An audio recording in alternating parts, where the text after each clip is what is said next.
Okay, and for the this question, okay, so I leave for you to practice after the class, okay.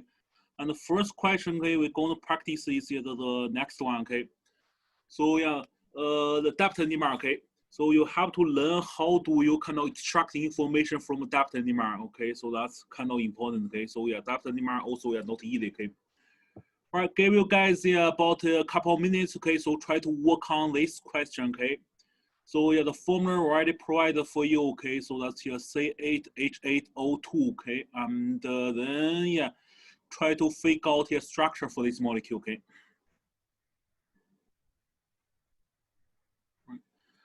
And while you're working on this question, okay, a couple of things, okay. So the first is the lab this week, okay. So this week we will learn how to do a steam distillation, okay. So steam distillation actually kind of very similar to simple distillation, okay.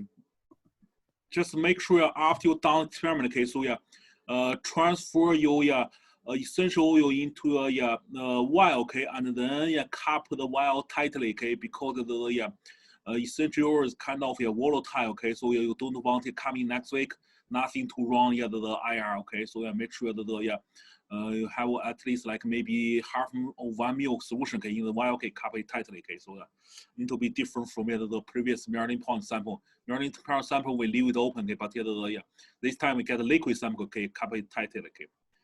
And the second case, many students ask me about quiz 6, okay. So after today, we done the quiz 6, down chapter 14, okay, and then we'll do some practice in the discussion tomorrow, okay. We can have a quiz 6, okay.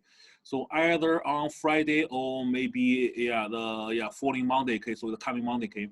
And so we can vote for that, okay. All right, okay.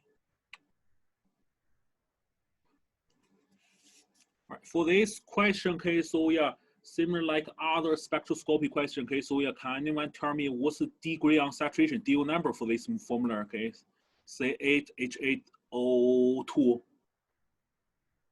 Yeah, that's right, okay, 5, okay. All right, so remember I said, okay, so if your degree on saturation is 4 or more than 4, okay, so most likely there's the benzene ring in the molecule, okay, so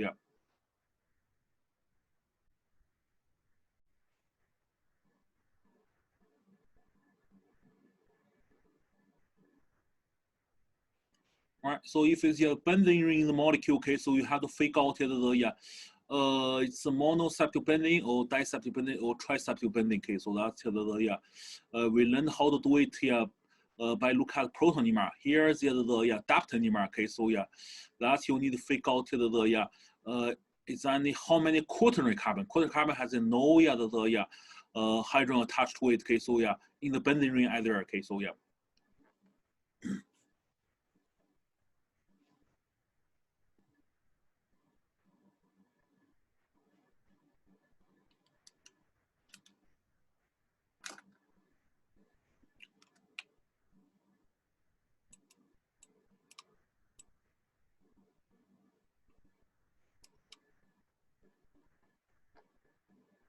All right, okay.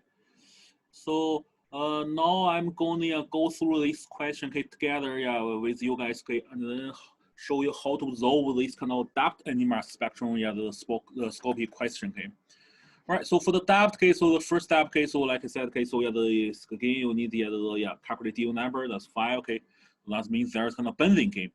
Right, okay, and the next kind of you need to cut here depth 90, okay, depth 90, okay, so that's here the depth 90 tell you is any CH, okay, so we call the tertiary hydrogen, okay, so tertiary carbon in the molecule or not, okay, right, so we see kind of totally 4 peaks, okay, so there are a little bit overlap here for the middle 2 peaks, actually kind of you can look at here, okay, so this is expansion for the from probably 125, okay, to 35, okay, so you can see kind of 4 peaks here, okay, that's 4 peak, okay.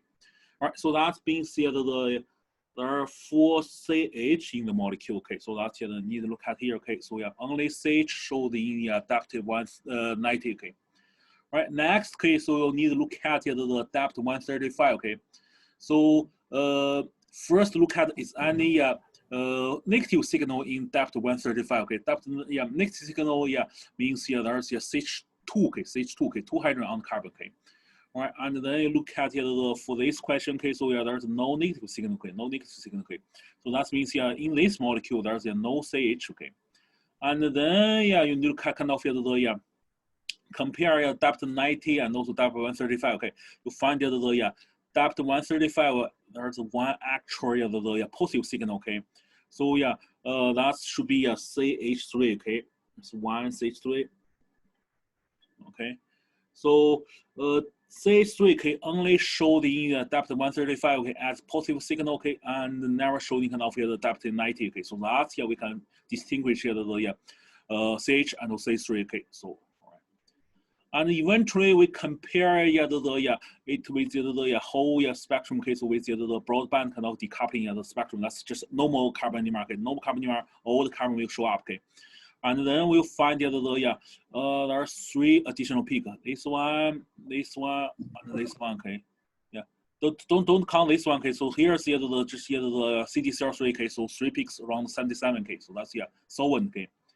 Right. So these 3, okay. So show the normal carbon NMR, okay, but don't show in depth 90 and also 135, okay. So that means these 3 are quaternary carbon, okay. We have 3 quaternary carbon. Okay. All right. So now comes kind of important thing. Okay. So we already know that's kind of bending in the molecule. Okay. And then you need to look at the carbon signal around the bending area. Bending area is from 120 to 160. Okay. So this area. Okay. So this area are bending. Okay. All right. You see kind of for this area. Okay. So we have 4 CH and then 2 CH, 2 quaternary carbon. Okay. 2 quaternary carbon and then 4 CH, okay. So that means this one has to be disubstitute bending, okay, because the 2 carbon has no hydrogen attached to it, okay, and then show it as the quaternary carbon, okay, right, and then all other just the CH, okay. And another important thing kind of this disubstitute bending has no symmetrical, okay, because if there's symmetrical, okay, so some signal will overlap, okay, and then you won't show all 6 carbons, okay. So here which is all 6 carbon. So those please keep in mind, okay. All right, since it's a disubstitute bending, okay, we have to figure out what's the 2 substitute group, okay. All right, so one thing we already know that's one has to be this C3, okay, because that's the 1 substitute group on the C3, okay. And then how about another one? Okay, then you don't forget kind of compare what fragment you have now, okay, with the formula, okay, and calculate carbon number, oxygen number, hydrogen number, okay. So here we have the 4 carbon and then another 3, 4, okay, 4, 8 carbon. Our carbon accountable, okay. Hydrogen we have 7 hydrogen here, okay, and then miss 1 hydrogen and then miss 2 oxygen, okay.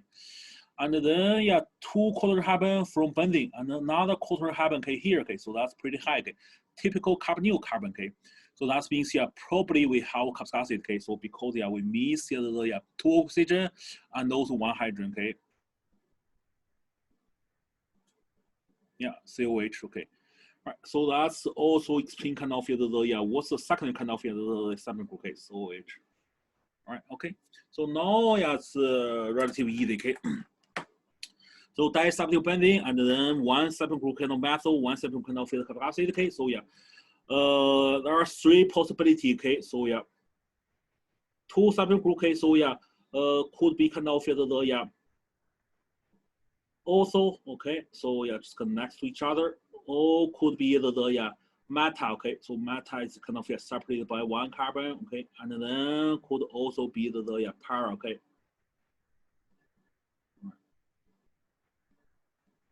All right. So okay, so we have 3 possible candidates, okay. How do we, okay, COH, okay, so you count, okay, so far we have all these fragments, okay, extracted from the depth, okay. All right, you count all the carbon number, hydrogen number, okay, and then compare with the formula, okay. So remember, formula can provide you a lot of information, okay. And then you find you miss the 2 oxygen, 1 hydrogen, okay. 1 hydrogen, okay. And then you find kind of the 2 quaternary carbon, okay. So belongs to benzene, okay, and then yeah, there's one carbon left, okay, one coordinate carbon, okay, so this carbon at the carbonyl area, okay, so that means here yeah, we should have this one, okay, and then combine with the oxygen hydrogen, okay, so that's yeah should be acid, okay.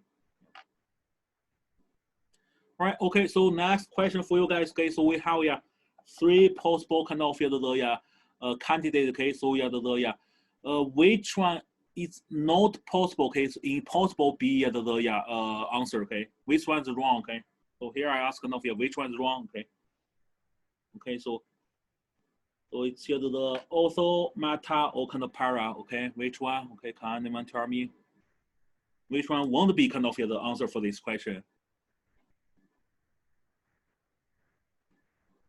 All right. Okay, anyone has some idea? Okay, so case in here, okay. So para won't be kind of the right answer, okay. Why is that? Okay, because the para has the symmetry kind of the plane also rotation axis, okay.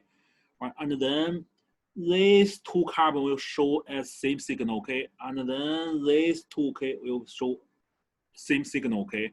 So in this case, yeah, if it's the depth NMR, okay, so you should only see 2 CH, okay, 2 CH, okay, because the 2 pairs, okay. But for this question, okay, you see kind of we can see all the 4 CH, okay, all 3 4 CH, okay. So that means here there's no symmetrical in the molecule, no symmetrical, break it up, okay. So that means here cannot be the para, okay. So that's here little bit the KP mind, okay. So right, okay, yeah, because these 2 have no symmetrical plane rotation axis, okay, right, okay. And overall, okay, so yeah, there are 2 possible answers for this molecule, okay, so yeah, one is the meta methyl benzoic acid, another is the para is the also benzoic acid, okay, also methyl benzoic acid, okay, right, okay, so that's yeah, please keep in mind, okay, so how do you figure out the also para meta, okay, so yeah, look at the symmetrical, okay, so yeah. And here's kind of actually the previous question, kind of pretty good one, okay. So this one we only see kind of 2 CH, okay. So that means here has to be para, okay. So this is also disubstituted, okay. So yeah, 2 pairs of CH, okay. Yeah. So that's the little bit the KP mind, okay. So yeah, and so yeah. For which is the right answer, we cannot figure out here from the depth market. Probably if there's kind of proton market, so can help us figure out, because probably we can use kind of split pattern. There's kind of no neighboring hydrogen for this one, and then that should be kind of singlet. Okay, and then there's all this hydrogen on another benzene as a neighboring hydrogens. Okay, so yeah, this should be kind of multiplied. Okay, so yeah, all right, okay. So make sure you know how to work on the depth NMR questions. Okay. All right, and then we move to the next one, okay, so that's this one, different from previous question, okay, so the previous question, I gave you the NMR spectrum, IR spectrum, okay, and then ask kind of figure out a structure, okay, this time I gave you structure, okay, ask you kind of draw its proton NMR, okay. So this type of question actually kind of relatively easy, okay, relatively easy, okay. So as long as you can spend the time on it, okay. So that's should be too hard, okay. All right. So for this molecule, okay, the first step you need to do is try to figure out how many proton signal you should see for this molecule, okay. All right. Okay. Can anyone tell me how many proton signal I should see for this molecule in its proton NMR? Okay, how many proton signal I should see for this one? 1, 2, 3, 4, 5, 6, 7, 8. Okay. All right, someone said 6. Anyone come up other numbers? How many proton signal I should see for this one? Okay, someone said 7. 7. Can anyone come up kind of a smaller number? Okay, yeah. 5 is the right answer. Okay, 5 is the right answer. Good. Okay. All right, okay, so yeah, for this molecule, there's some symmetrical, okay, keep in mind, okay, so if there are kind of para disubstituted benzene, okay, so that's here you can have kind of symmetrical, okay, so yeah, these 2 will show same signal, okay, and then these 2, okay, all right, okay, and then next kind of we can look at okay here, okay, so yeah, that's this one, okay, so A will label at okay, and then B, okay, there's no hydrogen here, okay, so I guess someone's kind of think it's 7, okay, because the other thing there's hydrogen, okay, so this is the quaternary carbon, no hydrogen attached to it here, and then C, okay, and then D and D, okay. There's also no hydrogen on this carbon, okay, and then E, okay. So should be 5 signals, okay. So that's the first step you have to do it, okay. So that's important, okay. All right. So next step is just we generate a small chart, okay. Small chart, okay. So try to figure out the chemical shape, okay, and the integration and also the split pattern, okay. So we do it one by one, A, B, C, D, and E. All right. Okay. All right, so first step, we try to do it kind of the chemical shape, okay. All right, chemical shape, we use sigma, okay. All right. Okay, so chemical shape, okay. So you can use the IR chart, NMR chart, okay. So this one, make sure bring you for your quiz 6 and also the future exam, okay. All right, so for A, okay, A just the nothing, okay. So just we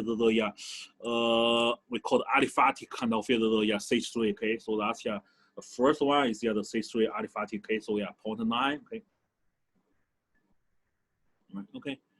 So B is the C2, okay, but not aliphatic C2, okay. So it's next to benzene, okay. We call kind of benzoic, okay. So benzoic is here, okay. This one, okay. So carbon attached kind of aromatic ring, okay. So that's what we call the benzoic. Benzoic kind of 2.3 to 2.2 to 3, okay. So probably we can just take the average, okay, 2.6, okay. All right, okay. And then move to C, okay. So C and D are both the benzene proton. Benzene proton, we already know that kind of has to be around 7, okay. So I just put both at 7, okay. All right, so E is tricky one, okay. E is both benzoic, okay. So the carbon attached kind of benzene, and those next kind of chloride, okay. So then we look at here, okay. Right. So here. CH next kind of chlorine, okay. So that's because chlorine has the higher electron negativity, okay. So de-shielding effect, okay. So 3 to 4, okay. So but there's also benzoic protons, okay. So so that's 2 factor reinforced, okay. So I will say probably a little bit the higher end, okay. So probably we put kind of 4.2, okay. Okay, so because the both benzoic and also the chlorine has the electron withdrawing effect, okay. Right. Okay, so that you can use the error table, NMR table, okay. And then for in case, so just the integration, okay. Integration pretty easy, just how many protons for each of this, okay. So A is 3 protons, B is 2, okay. C 2, okay. So a pair, okay. And then D 2, okay. E also 2 protons, okay. Right. And then next kind of the split pattern, okay. Okay, spin coupling, okay. All right, so that's we apply N+1 rule, okay. So for A, okay, so 2 hydrogen as B as its neighboring, okay. So 2 + 1 triplet, okay. And then for B, okay, A as a neighboring, okay, 3 hydrogen, okay, as a neighboring, okay. So quartet, okay, 3 + 1, okay. And then for C and D, okay, so C has only 1 neighboring hydrogen, okay, just D as a neighboring, okay. So that's the 1 + 1, okay, doublet, okay. So same thing for D, okay. And for E, okay, so E has no neighboring hydrogen. E has no neighboring hydrogen, okay, so the 2 hydrogen, okay, so here, okay, so there's no hydrogen in 3 bond distance, okay, from these 2, okay, so that means kind of 1 + 1, 1 + 0, okay, so that should be kind of singlet, okay, so that's you need to do it first, okay. All right, so once you have this chart done, okay, so that's pretty easy, okay, so you just kind of quickly draw it, okay, so 0 ppm here, okay, 10 ppm here, okay, so the middle one should be 5 here, okay, so this middle, okay, 7.5, okay, 2.5, okay, so now we can add the peaks down, okay, so not only you need to consider kind of the split pattern and the chemical shape, okay, also a little bit consistent with their kind of integration, okay. So for A is 3 proton, you need to draw this peak a little bit higher because it should be higher than the bunch of 2 protons, okay. So we use another pen, okay. So A, okay, so 3 proton about the 0.9, okay. So probably here, okay. Triplet, do a little bit higher. All right, okay. And then followed by B. B is 2.6, okay, 2.6, okay, just next to the 2.5, okay, quartet, okay. All right, okay. And then followed by kind of 2, doublet, okay, around 7, okay, so that's benzene, okay, so 2 doublet, okay, around 7, okay, so probably here, okay.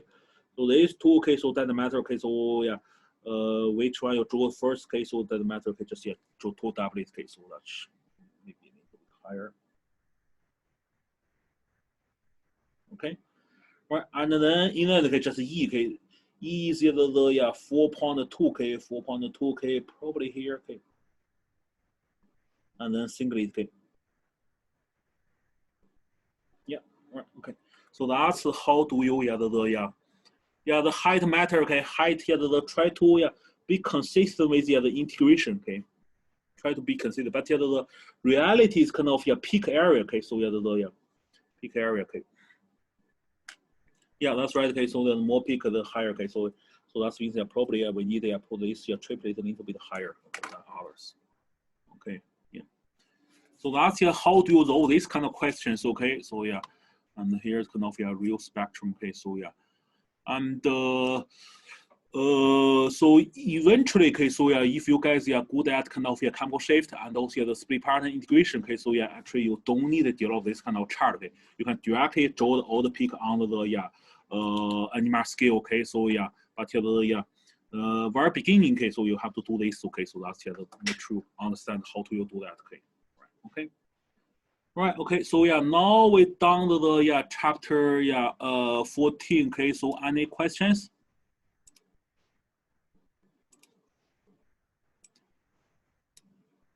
All right. Any questions? All right. Why? So that's the reality. The E is singlet. Okay. Singlet actually kind of we compare it to the area. Okay. So area is kind of the proportional to the integration. Okay. So singlet kind of the very sharp peak. Okay? That's the area kind of a little bit higher. Okay. So other. Okay. So for example, quartet and then triplet. Okay. So we can look like here. Okay. So singlet. Okay. So peak pretty much like this. Okay. And then triplet. Okay. So yeah. So for the reality, okay, maybe triplet kind of the more area than kind of singlet, but the height kind of sometimes kind of reflect really kind of proportional kind of ratio. Okay, so yeah, but for the real quick example, okay, so I will do kind of just by height. Okay, okay. So now we'll do kind of the poll. Okay, so yeah, which day do you want to take a quiz 6? Okay, so this Friday or the following Monday? Okay, yeah, please the vote. Okay. All right, give you guys the 3 more seconds, okay? All right, 3, 2, 1. All right. Okay. Interesting. Okay, let me see. Oh, exactly same thing as this morning. Okay. So this morning also 18 students kind of vote Monday and then 1 person vote on Friday. Okay. So in this case, majority students kind of want to take it on Monday. That's fine for me. Okay, no problem. Okay. So we'll have the quiz 6 on Monday. Okay. All right, so now, thank you. Yeah. Now we will start a new chapter. Okay, I will also get a new page. Okay, so chapter 16, 15. Okay, so 15 is also a spectroscopy chapter. Okay, so actually there are 2 parts in chapter 15. Okay, so one is the UVV, the spectroscopy. Okay, so ultraviolet visible spectroscopy we call it. Another one just the mass spectrometry. Okay. All right, so first, we'll study the UVVs, okay, so the spectroscopy, okay. All right, so for the UVVs, okay, actually it has the 2 regions, okay, so 2 regions, okay, so one region kind of the ultraviolet kind of the UV region, okay, so for reality, okay, so UV carry kind of the much broader range, okay, so from probably 400 nanometer, until 10 nanometer. Okay, so this relative broad range. Okay, but for the UV spectroscopy. Okay, so we only interested from the 200 to 400 nanometer. Okay, so so that's the first region of the UVs. Okay, so UV region. It's the 200 nanometer, okay, to 400 nanometer, okay. And then falling is the visible region, okay. Visible region kind of quite narrow one, okay, just from 400 to 800, okay. So yeah.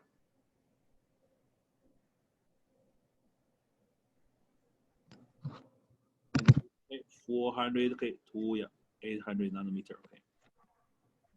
All right. And so we already learned in the previous chapters, okay. For IR, okay, so the absorb the IR kind of frequency, okay, so can cause the bound vibration change, okay, so transition, okay, so and for the NMR, okay, so only absorb radio frequency, okay, that's the cause spin change of the nucleus, okay, the atom, okay. And for the UVs, okay, so the energy is much higher, okay, so can cause the electron transition, okay, so in molecular orbit, okay. So and then you see kind of UV signal, okay. All right, so that's a little bit relate to our kind of the old knowledge, okay. So about molecular orbit, okay. So for molecular orbit, okay, so normally speaking, there are kind of a bunch of we call the bonding orbit, okay. So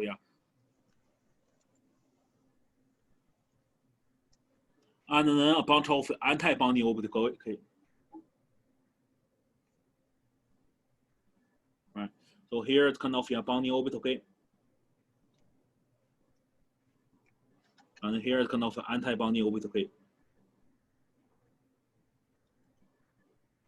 Right, and then normally speaking, kind of the electron, okay, will stay at kind of bonding orbit, okay. So that's we also call the ground state, okay.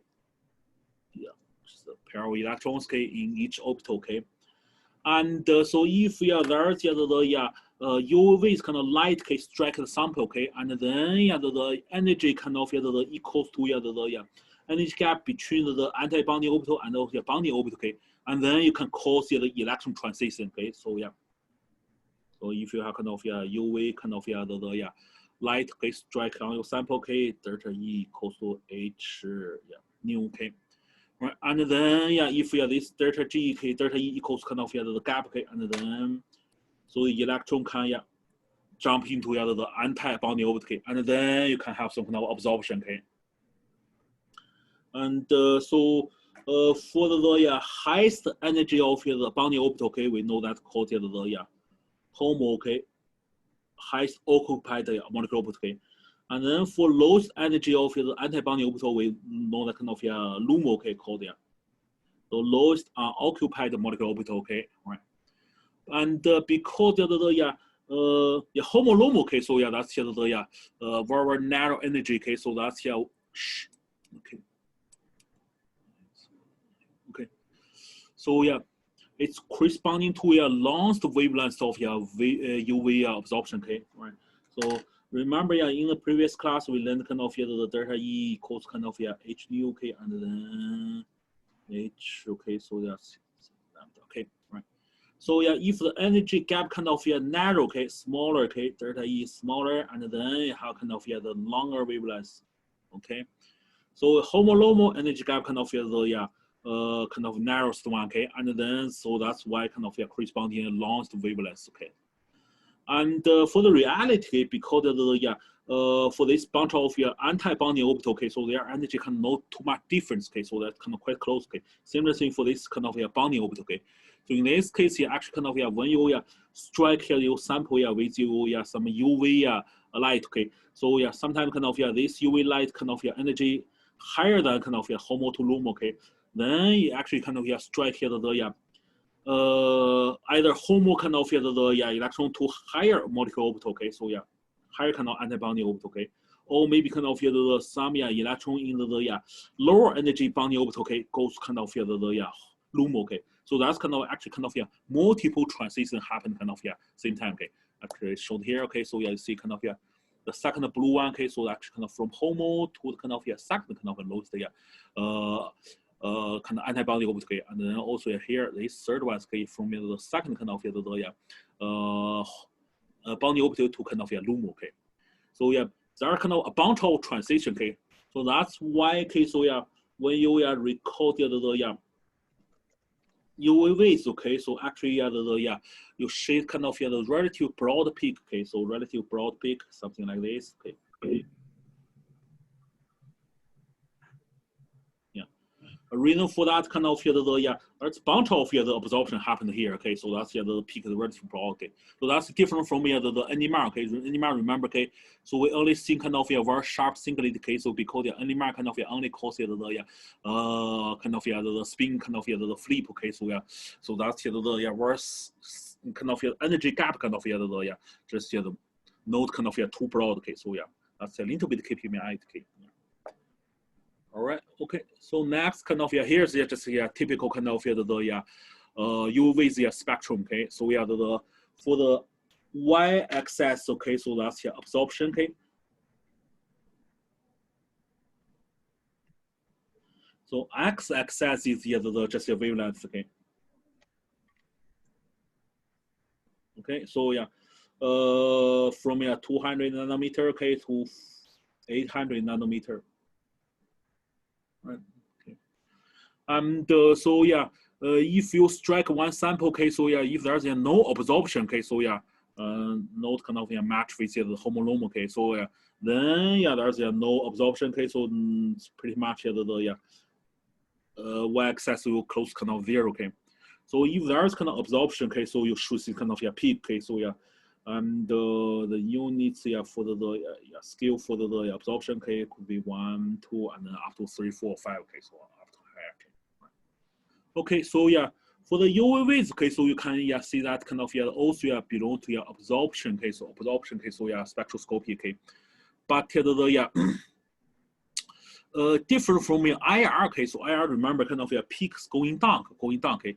So because for IR the y-axis we call transition, okay, so how much kind of pass through the sample, okay, and for UV we call kind of absorption, okay. So absorption actually kind of calculated by this formula, okay. So A equal A is kind of the abbreviation for the absorption, okay. So log, okay, so that's I0 divided by I, okay. So I0 is kind of how much light you strike on your sample, okay, and I is how much sample, okay, how much light okay, come out of your sample, okay, right? So if there's no absorption, okay, so I0 should equal to I, okay, so it's kind of no absorption, okay, so and then you see kind of the I0 equal to I, so that's log 1 should be equal to 0, okay, so that's here no absorption here, okay. And if there's absorption, okay, so I should be smaller than lower than kind of I0, okay, and then you get kind of some positive number here, okay, like maybe the 1, 2, 3, 4, 10, 11, even kind of 100,000 here, okay, and then you get kind of small number here, okay, so 0.5, okay, so 1 or 3, 4, okay, so that's this relationship, okay. All right, okay. And very useful the application for UVs is try to measure the concentration of a molecule. Okay, so the reason for that kind of is the UV absorption can be determined by the Beer lambda law. Okay, so also called the lambda Beer law. Okay, so the A is also equals to this is epsilon, okay, times the L and then times C. Okay, all right. So C is concentration, okay, and then L is the cell length, okay. So we also call kind of the path length, okay. And then this epsilon just the constant, okay. So called the molar absorptivity, okay.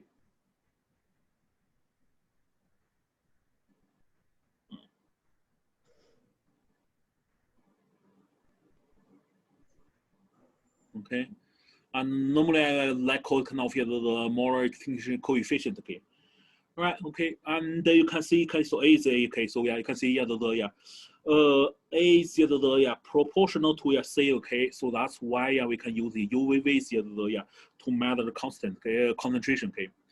And little bit careful about units, okay, so for the concentration, okay, so that should be molar, okay, so concentration, okay, so the cell length, okay, so the units should be kind of centimeter, okay.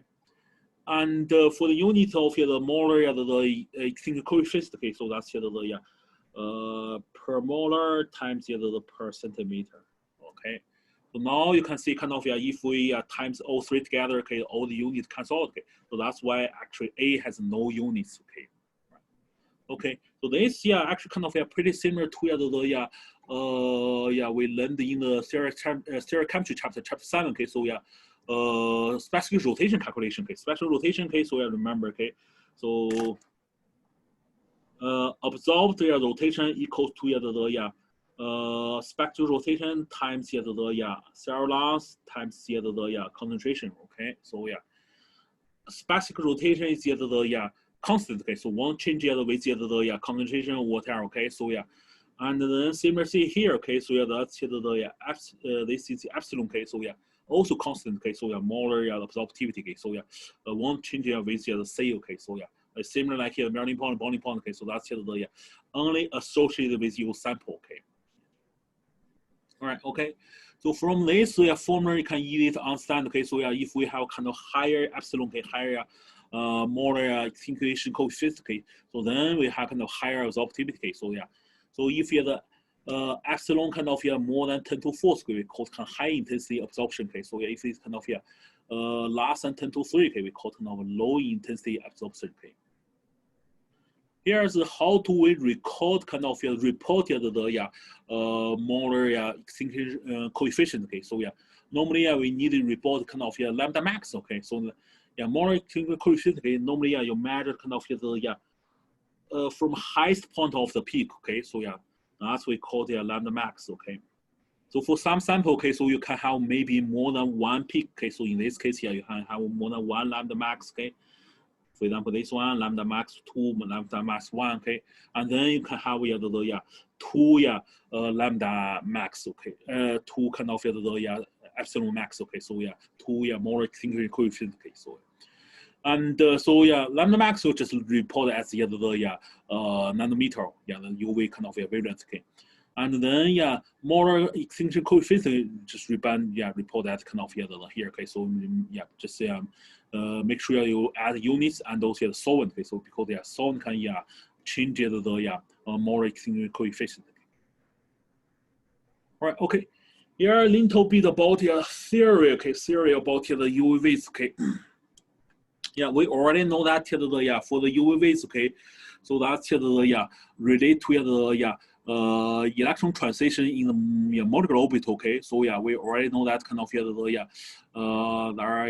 are anti-bonding orbital and also the bonding orbital. Okay, our third one actually called kind of non-bonding orbital. Okay, so non-bonding orbital normally happen to just the electrons in as the lone pair electrons. Okay, won't involve any kind of bonding. Okay, all right, and homolomo we just explain it. Okay, so all right, in probably chapter 3, okay, we already know that 5 types of molecular orbital. Okay, so so we just list some kind of depends on their energy level. Okay, so most stable one also least the energy one should be called the sigma bonding orbital. Okay, so that's here. Sigma bonding orbital. Okay, so that's here the sigma bond. Okay, from the least electron. Okay, so in sigma bond. Okay, and then followed by a pi bonding orbital. Okay, pi. Okay, okay. So if you have pi bond, okay, pi bond electron. Okay, so that's in the pi bonding orbital. Okay. And then followed by the n. Okay, so n is non-bonding orbital. Okay, so normally lone pair electrons. Okay. Right, and then followed by kind of the pi star. Okay, so pi star is the pi anti-bonding orbital. Okay. And eventually sigma star. Okay, sigma star is the sigma anti-bonding orbital. Okay, so that's energy in this direction. Okay, this order. Okay. All right. Okay. So normally speaking, kind of electron will be sigma bonding, pi bonding orbital, and also non-bonding orbital. Okay.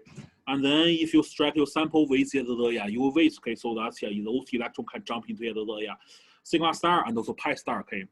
Right, and then there are several photo possible kind of electron transition. Okay, so depends on what kind of bond, what kind of the electrons. Okay, right, and then for the alkene. Okay, alkene, so there's only sigma bond. Okay, so in this case the only possible the transition case from sigma to sigma star. Okay, from here to here. Okay, and then followed by the sigma to pi star. Okay, so those happen to carbonyl group. Okay.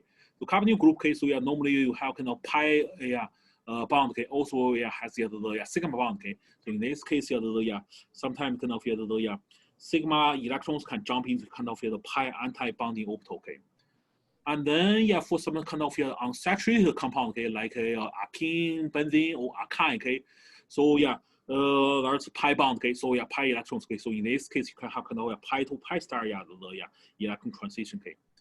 And then there's the N2 sigma star, okay. So N2 sigma star normally happens to some kind of molecule, have the heteroatom, okay, like sulfur, oxygen, nitrogen, okay. So those molecules has the pi sigma bond and also lone pair electrons on the heteroatom. So then can have kind of this kind of N2 sigma star jumping, okay. So electron transition, okay.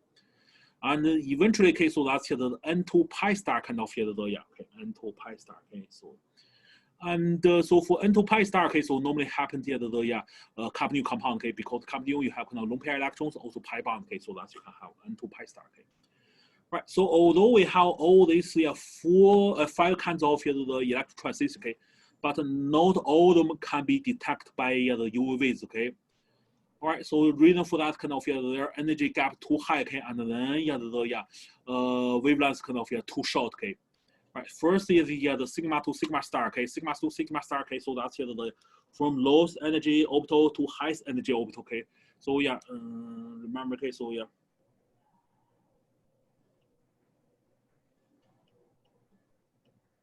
right, okay. So if you have kind of the bigger energy gap and then you have smaller the wavelengths, okay, shorter wavelengths, okay. Right, so that's why kind of the sigma to sigma star, okay, so this you get kind of only 150 nanometer, okay. And then for sigma to pi star, okay, so a little bit the smaller energy gap, okay, sigma to pi star, okay, but still quite huge, okay. So that's why it's the wavelengths still quite short, okay, so 170, okay. And then following pi to pi star, okay, so that's the further decrease energy gap, okay. So now the wavelengths shorten to 180, okay. All right, and then following N2 pi star, the electron transition, okay, so N2 sigma star, okay, so that's also relatively smaller, okay, so the wavelength is 190, okay, and eventually, okay, so that's the N2 pi star, okay, so that's the narrowest kind of energy gap, okay, and then smaller kind of the energy and then long kind of wavelength, okay, so that's can go to kind of 300 nanometer, okay.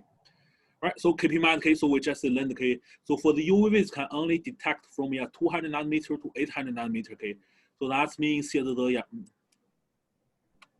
so for all these 5 transitions, okay, so only the N2 pi star can be detected by UVs, okay, because 300 for in kind of 200 to 800, okay. But however, okay, so because the N2 pi star, okay, so N orbital kind of not symmetrical to the pi orbital, okay, so this we call kind of forbidden, okay, so it's kind of jump between the different types of orbital, okay, and then N2 pi star kind of the transition, okay, so normally the very weak signal, okay, so low intensity, okay.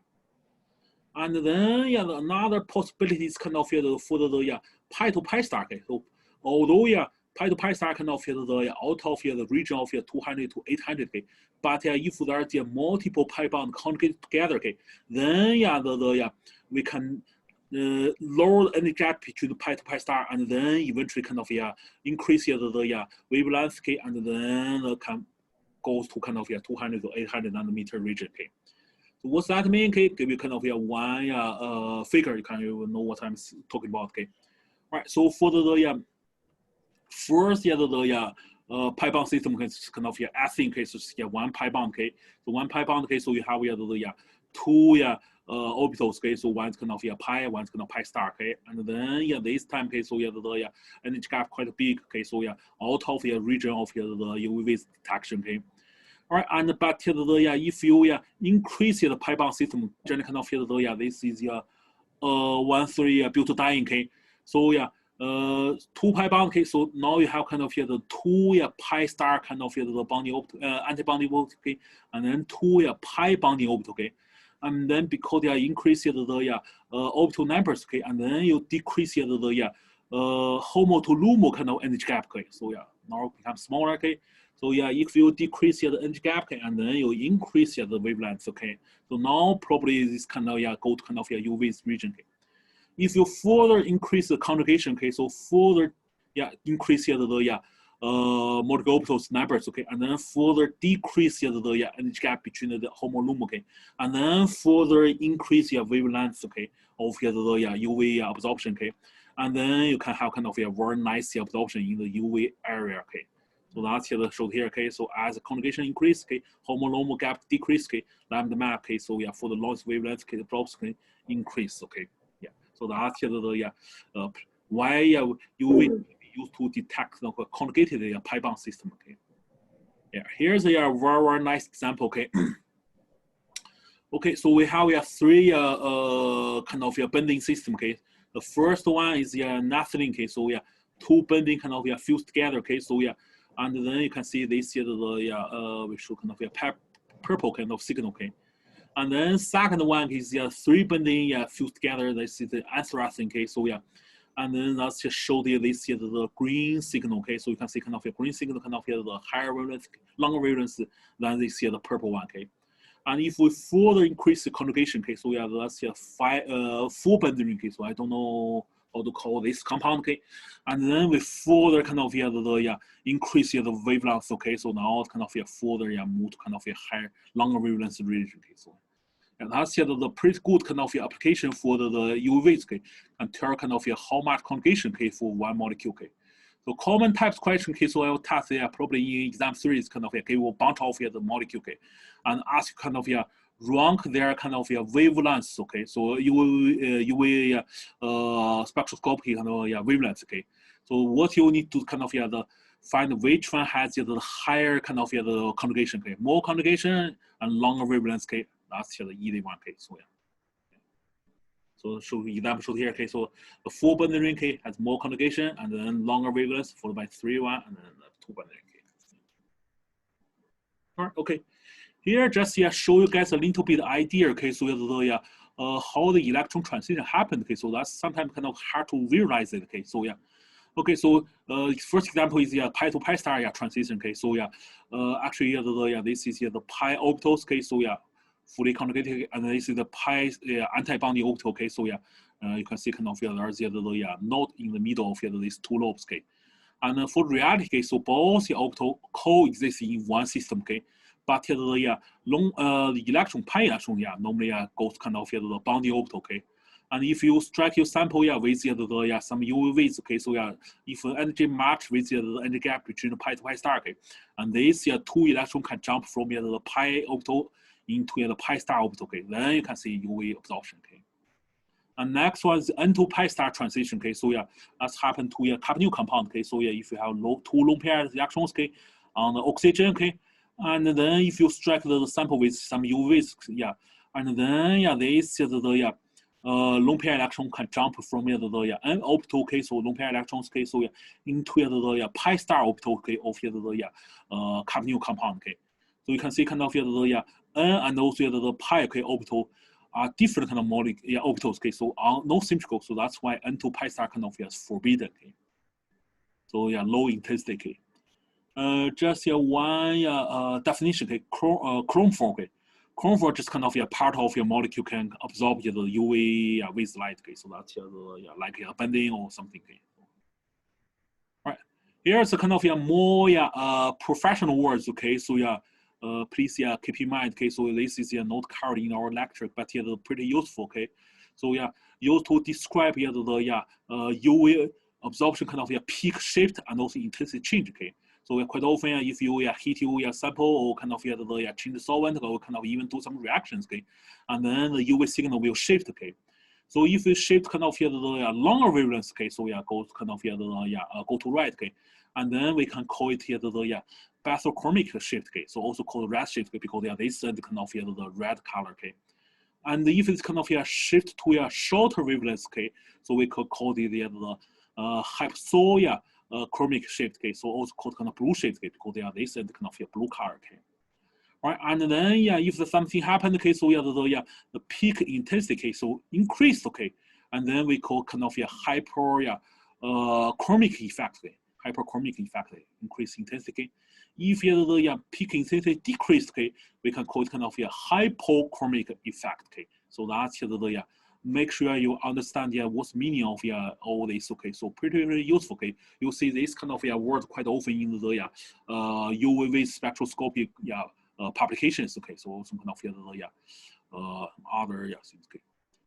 Right, so in the end, just the UV's kind of the instrument setup. Okay, so pretty similar to the IR. Okay, so we have some kind of light source. Okay, and then some entrance split. Okay, so then light pass through some we call the dispersion device. Okay, so then the different wavelengths of light will kind of split out. Okay, so it's kind of spread out. Okay, and then we let the different kind of wavelengths pass through the we call the exit slit. Okay, and then pass through the sample. Okay, and if there's some absorption, can be detected by the detector, and eventually we see kind of UV signals. Okay, so UV peaks. Okay, right, and then normally there are two kinds of the light source. Okay, so for the UV spectrometer. Okay, so one is the deuterium kind of lamp. Okay, so normally cover the UV region. Okay, so from 200 to 330 nanometer. Okay, another light source is a tungsten lamp. Okay, so cover pretty much just the visible region. Okay, from 330 to 700. Okay,